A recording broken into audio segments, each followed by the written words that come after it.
The thick manila envelope felt like a bomb in my hands. Official court letterhead peeked through the window, addressed to Ms. Cynthia Steele. My fingers trembled as I tore it open, scattering paper fragments across my kitchen counter. "I'm Cynthia, and this is how I discovered my own family was trying to have me committed to a mental institution. Notice of emergency guardianship petition." The words blurred as I scanned the document. Concerns regarding mental stability, immediate psychiatric evaluation, temporary power of attorney. My phone buzzed. Nina, my roommate, texting to check if I was okay. I'd been standing frozen for 20 minutes. "They're really doing it," I typed back. "The thing I was worried about, it's happening." 3 dots appeared immediately. "I'm coming home early. Don't call them. Don't do anything." But I was already dialing Lexi's number. My sister picked up on the third ring, her voice crisp and professional as always. "Now isn't a good time, Cynthia." "Not a good time." My laugh sounded hollow. "You filed to have me institutionalized and it's not a good time?" A pause. Papers shuffling in the background. "This is for your own good. We're worried about you." "Worried? You haven't spoken to me since Grandma's funeral 4 months ago. Your behavior at the funeral was exactly the kind of thing we're concerned about," Lexi said, crying hysterically, making accusation. "I was grieving. She raised me while you were all too busy for family." "This is exactly what I mean. You're getting emotional again." Her voice took on that patronizing tone she'd perfected since law school. "Don't fight this, Cynthia. You'll only make it worse for yourself." The line went dead. I stared at my phone, hands shaking with rage now instead of fear. 4 missed calls from Mom already, 2 from Dad, a text from Mom.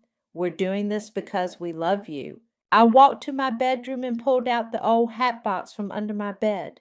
Inside were dozens of USB drives labeled by date, recordings, screenshots, emails, everything I'd been collecting since Grandma first got sick. Everyone thought I was paranoid for documenting everything. Turns out I wasn't paranoid enough.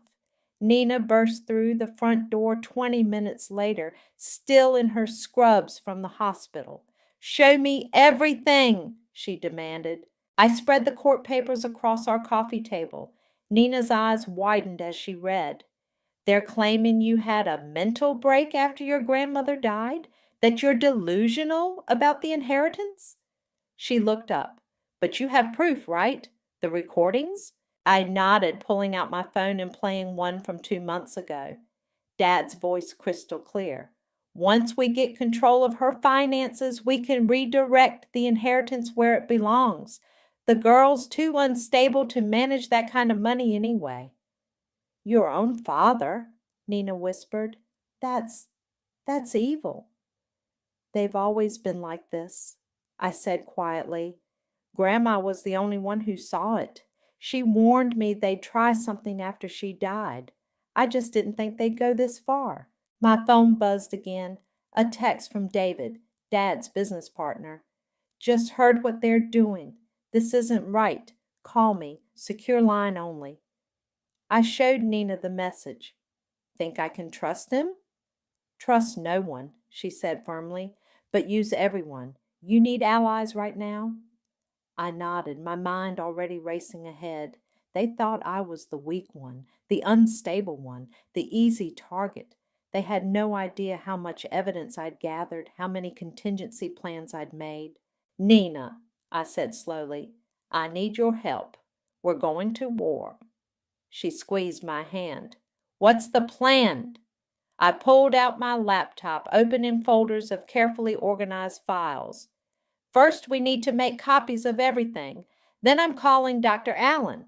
He's the best psychiatric evaluator in the state. If they want to claim I'm unstable, let's get an expert opinion on record." And then I thought about Lexi's threat. "Don't fight this. You'll only make it worse for yourself." "And then," I said, "I'm going to make it much, much worse for them." Another text came through from Mom. Please don't make this difficult, sweetie. Just cooperate and everything will be fine. I didn't reply. Instead, I opened my recording app and hit start. From now on, every interaction would be documented. Every lie would be exposed. Every manipulative move would be caught and countered. They thought they were taking me down. Instead, they were giving me everything I needed to destroy them. Your mother's talking to Mrs. Peterson right now, Nina whispered, adjusting her earbuds. She was stationed at the coffee shop across from my childhood home, pretending to work on her laptop while actually monitoring the directional microphone we'd set up. The audio's crystal clear. I listened through my own earbuds as I sat in my parked car 2 blocks away. Mom's voice came through sharp and practiced. We're just so worried about Cynthia, she was saying. The things she's been saying about the family, her paranoid accusations. Would you be willing to sign a statement about what you witnessed last Christmas? Mrs. Peterson, our longtime neighbor, sounded hesitant. I don't remember anything concerning Tricia. She seemed fine to me. Remember how she stormed out during dinner? How she was ranting about being watched? That's not how I remember it. She left quietly after Ross started yelling about, Please, Margaret. Mom's voice took on that silk smooth manipulation I knew too well. We need to get her help before she hurts herself. Think of how you'd feel if something happened and you could have helped prevent it. I clicked to stop on the recording, another piece of evidence showing their coordinated effort to fabricate witnesses. My phone buzzed, David requesting a video call. I made sure I was well hidden behind tinted windows before accepting. Cynthia? His face appeared lined with concern. I'm in my secure office. Are you somewhere private? I nodded. Your father called an emergency board meeting this morning. He's trying to force through some unusual financial transfers, moving company assets around. I think he's preparing for legal expenses. Can you record the next meeting? Already did this one. He held up a small device. I've been recording everything since your grandmother told me her suspicions last year. That was news. You talked to Grandma about this? She knew they'd come after you, made me promise to keep an eye out. He paused. There's more. Your sister Lexi has been meeting with some of the board members privately, offering legal services at suspicious discounts. Building allies, I muttered. Of course she is. Nina's voice crackled in my other earbud. Your mom's leaving Mrs. Peterson's. And holy shit! What?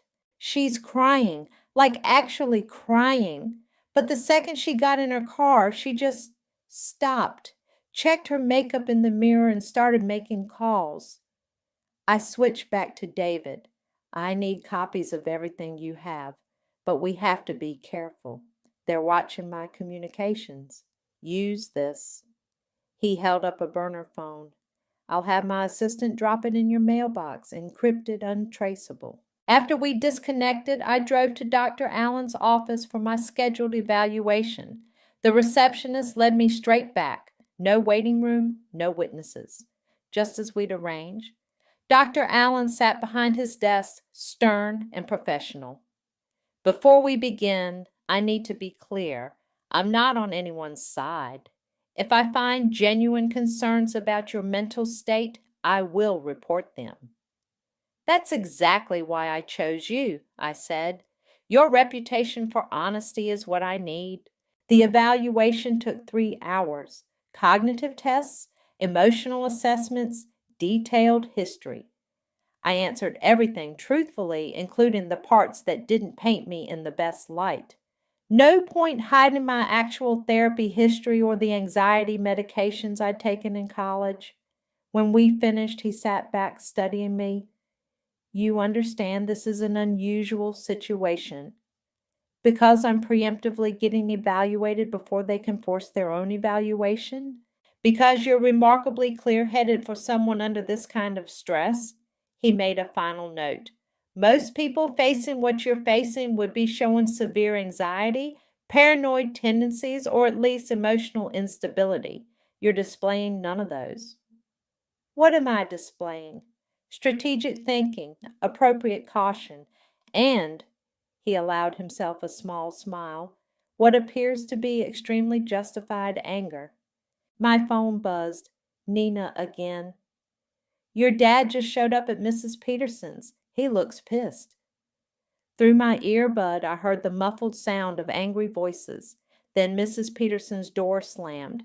He's storming back to his car, Nina reported, and want me to follow? No, stay put. Mrs. Peterson might need a friendly ear right about now. Dr. Allen watched me managing these surveillance operations from his office, gathering evidence. Every second of every day, he nodded slowly. I'll have my official evaluation ready in 48 hours. But Cynthia? He leaned forward. Whatever you're planning, be careful. People who would go to these lengths, they're dangerous when cornered. I thought of Lexi's threat again. Don't fight this. I know, I said, standing to leave. That's exactly what I'm counting on. The memory hit me as I sorted through Grandma's old papers, her sitting in her favorite armchair wrapped in the quilt I'd made her, while Lexi's voice crackled through the speakerphone. Sorry, Grandma, Paris was just too good an opportunity to pass up. The firm's paying for everything. It's your third vacation this year, Grandma had said quietly, her hand trembling as she reached for her water. I steadied the glass for her. Cynthia's been here every day. Well, some of us have real careers to manage, Lexi had snapped. Not everyone can afford to waste time finger painting with children. I'd seen the hurt flash across Grandma's face. My art students aren't a waste of time, I'd said, but Lexi had already hung up. Now, sitting cross-legged on my apartment floor, surrounded by boxes, I found the letter. Dated just 2 weeks before Grandma died, written in her shaky handwriting. My dearest Cynthia. They think I don't see what they're planning. Ross asking about investment accounts. Tricia helping with my medications. Lexi bringing legal documents she insists need signing right away. But I see everything, just like I've always seen how they treat you. You gave up that fellowship in Paris to take care of me. They'll tell you it was foolish throwing away an opportunity. They're wrong. You chose love over ambition, kindness over greed. You are the only one who inherited what matters, not money, but humanity. They'll come for what isn't theirs. Be ready. All my love, Grandma. My phone buzzed, Nina texting that she'd found something. I wiped my eyes and drove to our meeting spot, a 24-hour diner where we'd be seen but not overheard. Look at this, she said, sliding her laptop across the table. Security footage from Grandma's nursing home, dated 3 days before she died. Lexi entering with a stack of papers, leaving 40 minutes later, looking pleased. The staff said she visited alone that day, I said, but Grandma never signed anything without her lawyer present. Keep watching. The timestamp jumped ahead 2 hours. Dad arriving carrying suspiciously similar papers. They didn't know about each other's visits, Nina said. They were both trying to get her to sign different documents. But which ones did she actually sign? That's the thing. Nina pulled up another file. According to the nurse's log, Grandma was on heavy pain medication both times. Legally, she couldn't have signed anything. My hands clenched around my coffee cup. They forged her signature. Looks like it, but we need proof. The diner's bell chimed. I glanced up to see Lyle, my ex, walking in. He froze when he saw me. Cynthia, he said awkwardly, I heard about what's happening. Let me guess.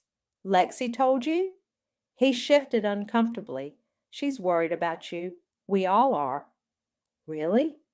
I pulled out my phone, played the recording of Dad discussing their plans. Lyle's face fell as he listened.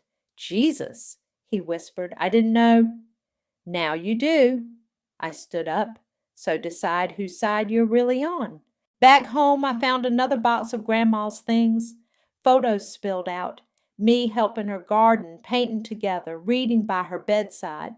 Not a single photo included the rest of the family. The last photo was from the day I told her about declining the Paris fellowship. She'd been so angry at first. You can't give up your dreams for me, she'd insisted. You're more important than Paris, I'd said. She'd studied me for a long moment. You know they'll never understand that choice. I don't need them to understand. I just need to be able to live with myself. Now, staring at the photo, I remembered her next words. Then you're already richer than they'll ever be. My phone rang, an unknown number. I answered cautiously. Cynthia? A familiar voice. It's Faith McGregor, your grandmother's attorney. We need to talk. About what? About the fact that your sister submitted falsified documents to the court this morning, and about the fact that your grandmother left me very specific instructions for this exact situation. My heart raced. What kind of instructions? The kind that can destroy their entire case and them along with it. But first, I need to know, how far are you willing to go? I looked at the photo again, thought of all the times they'd called me weak, unstable, a disappointment. Thought of Grandma's warning, they'll come for what isn't theirs. All the way, I said. I'm willing to go all the way. Good, Faith replied, because I just received notice. The hearing is in 2 weeks. Miss Cynthia is displaying increasingly erratic behavior, Rachel's statement read. During our art gallery opening last spring, she became paranoid, claiming her family was sabotaging her career. I set down the affidavit, my hands shaking. Rachel had been my friend since college. We'd shared studio space for 3 years. How much did Lexi pay you? I texted her. The response came quickly. I'm sorry. They said this would help get you the treatment you need. My phone buzzed again. Another affidavit filing notification. This time from Marcus, my former teaching colleague. His statement painted me as unstable, prone to emotional outbursts during faculty meetings. Nina looked up from her laptop. That's 5 former friends who filed statements against you in the last 24 hours. 6, I corrected, checking my email. Amanda just submitted one, too. Your sister's been busy. She's trying to isolate me, make it look like everyone close to me sees these problems they're inventing. The burner phone David gave me chirped, a message with an attached audio file, a recording from his office. Lexi's voice. Look, just sign the statement. We can make that zoning issue for your new gallery disappear. Rachel's response. I don't know. Cynthia's been nothing but good to me. She's sick. She needs help. You'd be doing her a favor. I clicked to stop, feeling sick. Nina squeezed my shoulder. We should release these recordings, she said. Show everyone how they're bribing people. Not yet, I replied. We need them overconfident. A knock at the door made us both jump. Through the peephole, I saw Lyle standing there, looking nervous. What do you want? I called through the door. To help, he said. I know what Lexi did. She tried to bribe me too. I opened the door but kept the chain on. Prove it. He held up his phone, played a recording. Lexi's voice again, offering to help with his business loans in exchange for a statement about my concerning behavior during our relationship. Why didn't you take the deal? I asked. Because I remembered something. That night your grandmother got rushed to the hospital, you were the only one who showed up. Your whole family was too busy, but you sat there all night holding her hand. He met my eyes. That's not crazy. That's human. I let him in. He laid out everything, how Lexi had systematically approached people from my past, offering favors or threatening consequences, how she'd coached them on what to say, provided pre-written statements. She's building a wall of witnesses, he said, making it look like everyone in your life sees these red flags. Everyone except the people who matter. Nina countered, pulling up Dr. Allen's preliminary report on her screen. Look what came in. The report was clear. No signs of mental illness, paranoia, or instability. Instead, Dr. Allen noted remarkable psychological resilience in the face of sustained familial emotional abuse. My regular phone chimed. A text from Mom. Please don't make this harder than it needs to be. Just come home. We can help you. Then Dad, you're embarrassing the family. Think about what this is doing to your sister's reputation. They're scrambling, Lyle observed. Getting sloppy. Nina nodded. They expected you to crack under pressure. Instead, I'm documenting everything. I pulled out my evidence files.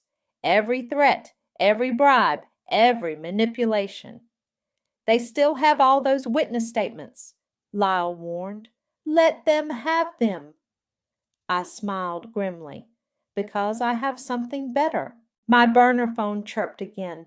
Faith had sent what we needed. A blurry photo of Grandma's will, but not the original.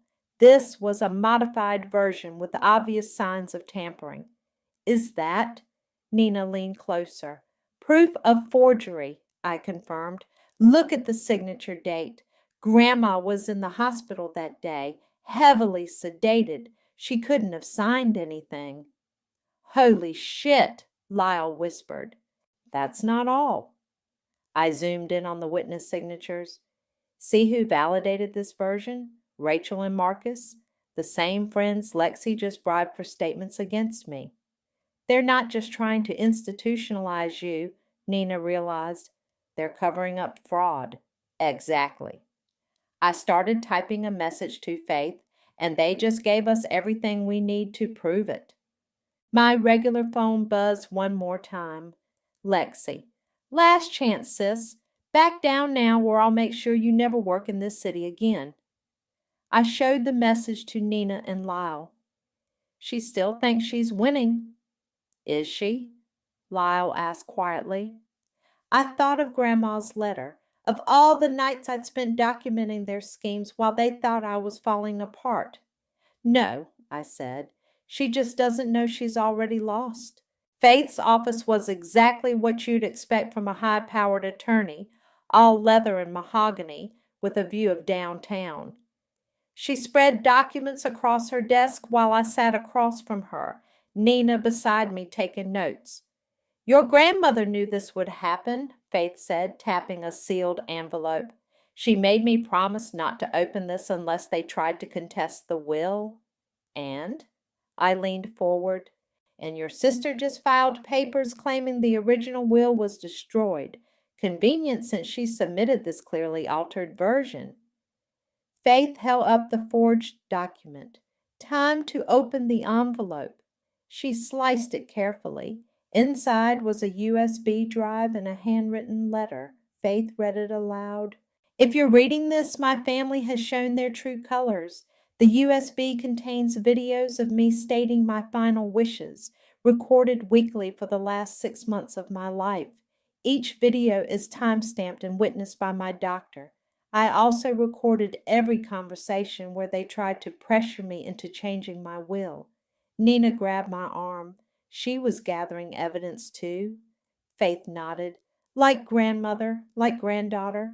She plugged in the USB. But that's not all. The screen filled with legal documents, a secret trust established years ago. Your grandmother created this trust with very specific conditions, Faith explained. If any family member attempts to contest the will through fraudulent means, everything transfers immediately to this trust. And guess who controls it?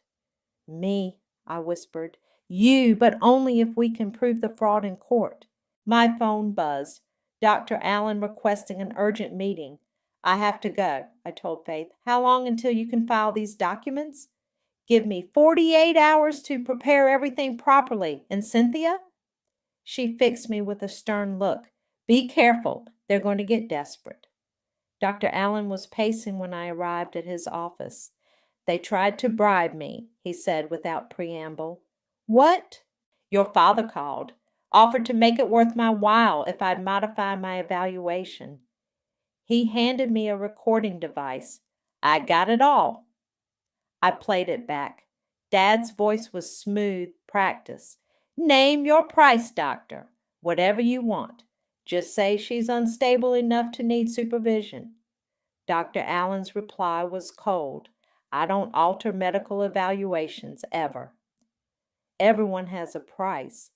Get out of my office. I stopped the recording, hands shaking. They're really trying everything, not just trying. Dr. Allen pulled up his email. Your sister just filed a complaint against my medical license. Claims I have a personal relationship with you that clouds my judgment. That's insane. We'd never met before this case. Exactly. I have documentation of that, but it shows how far they'll go. My phone buzzed again. Nina sending an alert. Someone was trying to access my bank accounts. I have to go, I told Dr. Allen. Will you testify about the bribe attempt? Absolutely. They want to play dirty? Let's show them dirty. Back home, Nina had traced the bank access attempt. It came from your father's office IP address. Can you prove that? Already documented, but Cynthia, she hesitated. There's something else. Look what just got posted online. She pulled up social media, photos of me, clearly doctored, making me look disheveled and erratic. The captions were worse. Concerned about local art teacher's mental state. Students' parents worry about unstable instructor. Lexi, I growled. She's trying to destroy my reputation before the hearing? It gets worse. Nina scrolled down. They're calling your former students' parents, suggesting you might be dangerous. I should have felt angry. Instead, a strange calm settled over me. They really think they can break me? Aren't you worried? No. I pulled out my phone, dialed Faith, because they just crossed the last line. Faith answered immediately. I was about to call you. I found something in the trust documents. Tell me. Your grandmother added a clause. If they attempt character assassination through public means, the trust activates immediately. No court approval needed. I thought of the doctored photos, the calls to parents, the fake witness statements. Send me everything, I said. It's time. For what?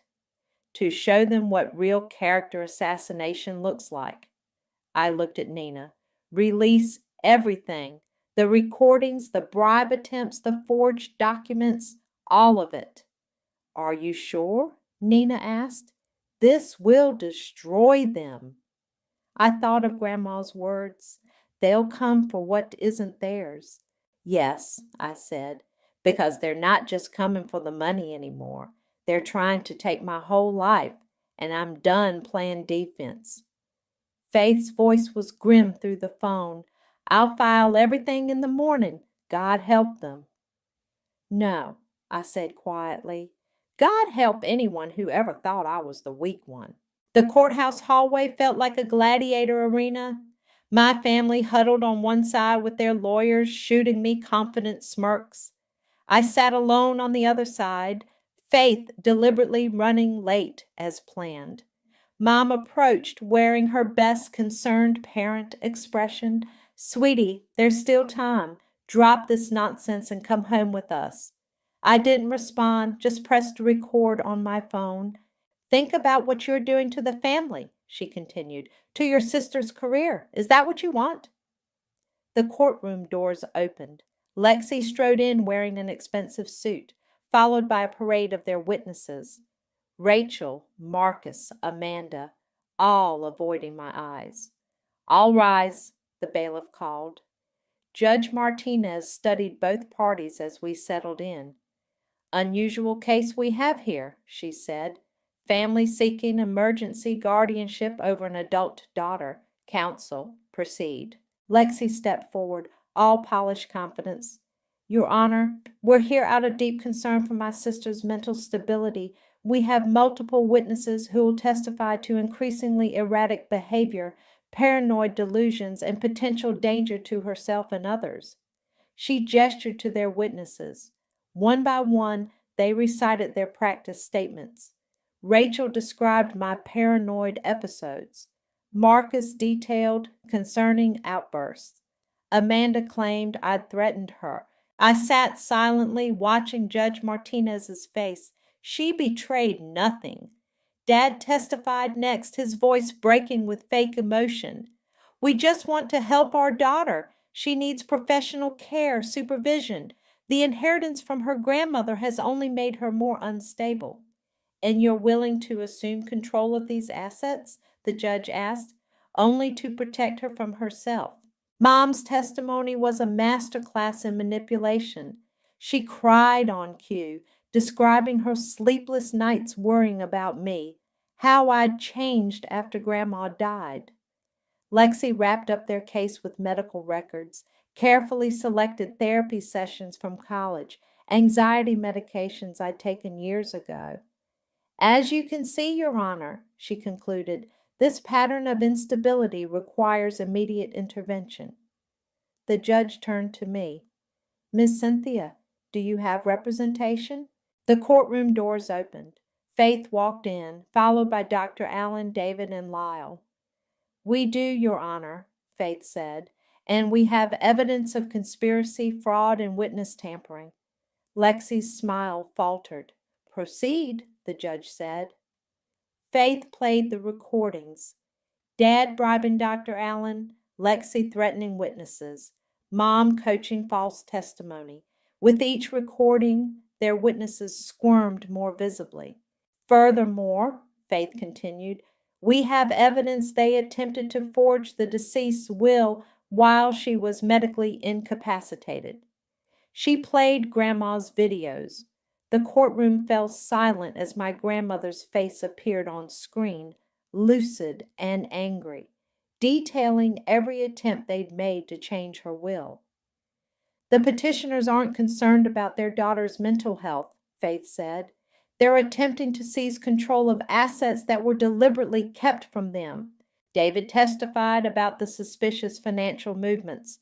Dr. Allen presented his evaluation, destroying their claims of instability. Lyle described Lexi's bribery attempts. Then Rachel stood up suddenly. I need to change my testimony. Sit down, Lexi hissed. No. Rachel faced the judge. They promised to help with my gallery's zoning issues. Everything I said about Cynthia was a lie. Marcus stood next. Me too. They threatened my teaching position if I didn't cooperate. The judge's expression hardened. Ms. Lexi approached the bench. Lexi walked forward, her confidence cracking. I'm seeing evidence of serious ethical violations, the judge said. Possible criminal conduct. Would you like to withdraw your petition? Your Honor, Lexi started, but Faith interrupted. One more thing. She produced the trust documents. The deceased anticipated this attempt. By their own actions, the petitioners have activated clauses that transfer all assets to a protected trust, with Cynthia as sole trustee. I finally looked at my family. Dad's face was purple with rage. Mom had stopped crying, her mask cracking. Lexi looked like she'd been slapped. Petition denied, Judge Martinez declared, and I'm referring this matter to the State Bar Association and District Attorney's Office for investigation. You ungrateful little... Dad started toward me, but bailiff stepped between us. That's enough, the judge snapped. Clear the courtroom. As they were led out, Lexi turned back. The look in her eyes wasn't anger anymore. It was fear. Faith gathered our documents. Ready to go? I nodded, standing on shaky legs. We'd won the battle, but the war wasn't over. They'll retaliate, Nina whispered as we left. Let them try, Faith said. Everything they do now just proves we were right. I walked out of the courthouse into bright sunlight, feeling lighter than I had in months. They tried to paint me as crazy, unstable, weak. Instead, they'd only proved one thing. I was stronger than all of them combined. The aftermath hit like a tsunami. Within hours of Faith filing our evidence with the district attorney, my phone exploded with notifications. Local news had picked up the story. Prominent attorney accused of witness tampering. Business leader under investigation for inheritance fraud. Nina monitored the fallout from her laptop. Your sister's law firm just put her on administrative leave pending investigation. The Bar Association moved fast, Faith commented, pouring coffee in her office. They've already scheduled an emergency ethics hearing. My burner phone buzzed, David sending updates. Board called an emergency session. Your father's being voted out as CEO. Too much liability. Then came the desperate messages. Mom, how could you do this to us? We're your family. Dad, you've destroyed everything we built. I hope you're happy. Lexi, my entire career's ruined. I'll never forgive you for this. I forwarded each message to Faith without responding. Smart, she said. Let them dig themselves deeper. The office door opened. Dr. Allen rushed in, looking concerned. Have you seen the news? Your father just gave an interview. He pulled up the video. Dad stood outside his office building, playing the victim perfectly. My daughter is deeply troubled, he said to the cameras. We only wanted to help her. Now she's destroying our family out of spite and paranoid delusions. Faith scoffed. Still trying that angle? After everything we proved in court?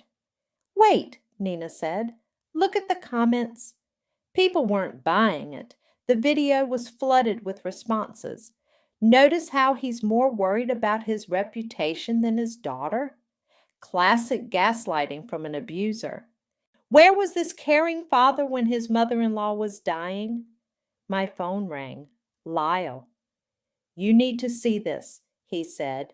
I'm sending security footage from your father's office building. The video showed Dad and Lexi having a heated argument in the parking garage. This is your fault, Dad shouted. You promised you could handle this quietly. Me? You're the one who got sloppy with the bribes and Mom's pathetic performance in court. Don't you dare blame me. I told you the girl was smarter than you thought. The girl? Lexi laughed bitterly. She played us all like a fiddle. While we were busy trying to make her look crazy, she was building an airtight case. We can still fix this. Find something to discredit her. It's over, Dad. The Bar Association has everything. The DA is looking at criminal charges. We're done. Faith was already on the phone with the DA's office. Add witness intimidation to the charges. They're still trying to discredit her. My regular phone buzzed. A text from Mom. Please call off the investigation. Your father's having chest pains from stress. More manipulation, Nina muttered. But 10 minutes later, David called. Your father really did collapse. They took him to the hospital. Heart attack? I asked. Panic attack. The board voted unanimously to remove him. I felt nothing. No satisfaction, no guilt, just emptiness. The office door opened again. Rachel walked in, looking nervous. I gave a full statement to the DA, she said, about the bribes, the threats, everything. Others are coming forward, too. Thank you, I said quietly. I'm so sorry, Cynthia. I should have stood up to them sooner. Faith's phone rang. She listened briefly, then smiled. The DA's filing criminal charges. Conspiracy, fraud, witness tampering. They're being arrested tomorrow morning. Nina hugged me. It's really over. Not quite, I said, pulling out Grandma's letter. There's one more thing she wanted me to do. I opened my email, sent a message to every board member, investor, and business contact in my father's network. Attached were videos of every backroom deal, every shady transaction, every ethical violation they'd committed over the years. Your grandmother documented everything, David said, amazed. All those business meetings she hosted. She was gathering evidence. She knew they'd come for me, I said. She made sure I had what I needed to fight back. My phone buzzed one final time. Lexi, they're suspending my law license. Dad's in the hospital. Mom's having a breakdown. Are you happy now? I thought about responding, about explaining that this wasn't about happiness or revenge. It was about truth, about consequences, about standing up to people who thought they could break you. Instead, I turned off my phone. What now? Nina asked. I looked at Grandma's letter, at her final words. Show them what real strength looks like. Now, I said, we let justice do its work. The sun was setting outside Faith's office window, painting the sky in shades of victory. The key felt heavy in my hand as I unlocked the grandma's house. My house now. Afternoon sunlight streamed through the windows, illuminating dust motes dancing in the air. Everything was exactly as she'd left it. My phone buzzed with news alerts. Dad pleading guilty to reduced charges, accepting a deal. Lexi surrendering her law license rather than face disbarment. Mom checking into a wellness center after her public meltdown. Nina helped me carry in boxes. You sure you want to live here? It's where I belong. I ran my hand along the familiar wallpaper. Besides, the art studio is perfect for teaching. Speaking of which, she handed me a stack of letters. Parents from my old school asking if I'd consider private lessons for their kids now that the truth was out. The doorbell rang. David stood on the porch with Faith. The board signed everything over, he said, handing me documents. The company, the assets, everything, it's done. What will you do with it all? Faith asked. I led them to Grandma's study, my study now. On the wall hung the last painting Grandma and I had done together, a sunset over the garden she loved. I'm converting the company into a charitable foundation, I said, supporting arts education, elder care, mental health advocacy, everything they tried to destroy. They'll hate that, Nina smiled. They don't get a vote anymore. My phone buzzed again. Lyle, Rachel's gallery opening is tonight. Everyone's asking if you'll come. I looked at the others. Want to go? The gallery was packed. Rachel hugged me tight when we arrived. Thank you, she whispered, for forgiving me. Thank you for telling the truth. I wandered through the exhibits, stopping at a familiar painting, one I'd done during those long nights at Grandma's bedside. Rachel had given it the central wall. It's beautiful, said a voice behind me. I turned to see Mrs. Peterson, our former neighbor. I'm so sorry, she said, for almost letting them manipulate me. You stood up to them in the end. That's what matters. More people arrived. Marcus, Amanda, others who'd initially taken my family's side, but later exposed their lies. Each carried their own guilt, their own apologies. You've built quite a support system, Faith observed. No, I corrected. We built it together. My phone buzzed, a text from an unknown number. You think you've won, but families don't just disappear? Lexi using a burner phone now. I showed Faith, who frowned. Want me to handle it? No need. I blocked the number. They're not my family anymore. These people are. Nina clinked her glass against mine. To chosen family. To truth, David added. To karma? Faith smiled. I looked around the gallery at Rachel proudly showing her work, at Marcus discussing art with his students, at Nina arguing aesthetics with Lyle, at all these people who'd chosen truth over lies, courage over comfort. To Grandma, I said quietly. Later that night, I sat in her garden, my garden now.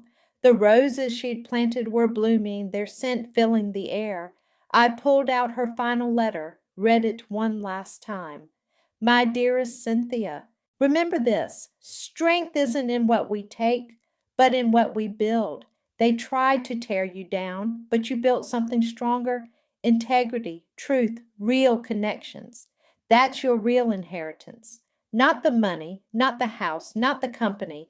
Your inheritance is the power to choose who you become when faced with darkness. You chose light. I'm so proud of you. Love always, Grandma. Nina found me there, handed me a cup of tea. You okay? Better than okay. I folded the letter carefully. I'm free. No regrets about how public it all became? I thought about my family's texts, their desperate attempts to maintain control, thought about all the people they'd hurt, all the lies they'd told.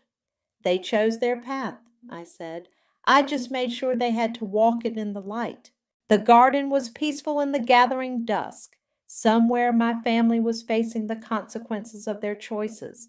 But here, surrounded by Grandma's roses and true friends, I felt only peace. They tried to write my story, the unstable daughter, the family disappointment, the easy target. Instead, I'd written my own, the woman who stood up, the truth teller, the one who broke the cycle. That was the real victory, not the money or the justice or even the vindication. The victory was in becoming exactly who they feared I might be, strong enough to face them, brave enough to fight back, free enough to walk away, and finally, completely at peace with it all.